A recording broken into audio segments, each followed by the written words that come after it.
একসময় এক প্রশস্ত ঝকঝকে নদীর তীরে ছিল একটি উঁচু জাম গাছ। সেই গাছে থাকত এক হাসিখুশি ও বুদ্ধিমান বানর।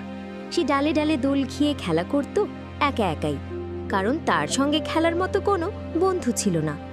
সে মিষ্টি ফল খেয়ে আর শান্তভাবে বয়ে চলা নদীকে দেখে সময় কাটাত, কিন্তু মাঝে মাঝে সে খুব একা অনুভব করত।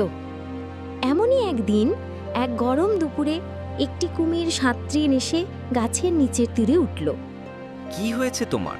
কুমির দুর্বল কণ্ঠে বলল যে সে খুবই ক্ষুধার্ত এবং গরমে ক্লান্ত। আরে, তোমাকে তো খুবই ক্লান্ত লাগছে। তুমি কি কিছু সুস্বাদু জাম খেতে চাও? হ্যাঁ, অবশ্যই, আমি খুবই খেতে চাই।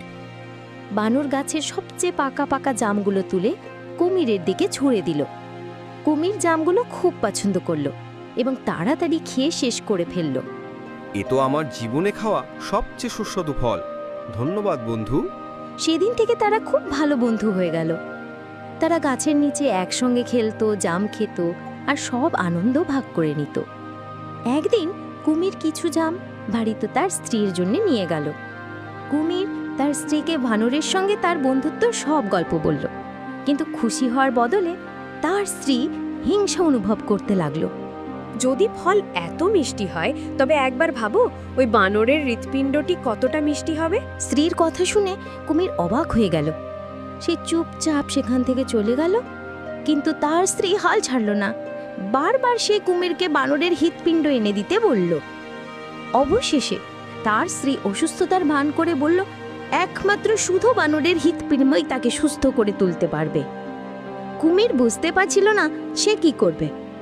অবশেষে সে এক পরিকল্পনা করে বানরের কাছে ফিরে এলো।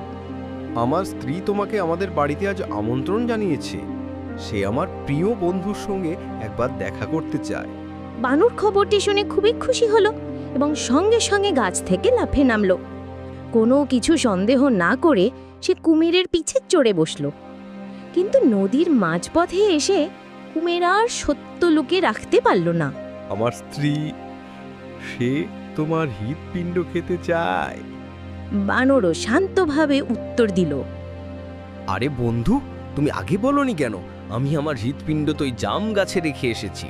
এ কথা শুনে বোকা কুমির আবার গাছের কাছে ফিরে গেল, কিন্তু তীরে পৌঁছানো মাত্র বানর দ্রুত লাফিয়ে নিরাপদে চলে গেল।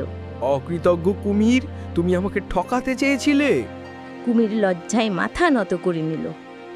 বানর যদিও তার একমাত্র বন্ধুকে হারিয়ে দুঃখ পেল, কিন্তু বুদ্ধি খাটিয়ে প্রাণী বাঁচতে পেরে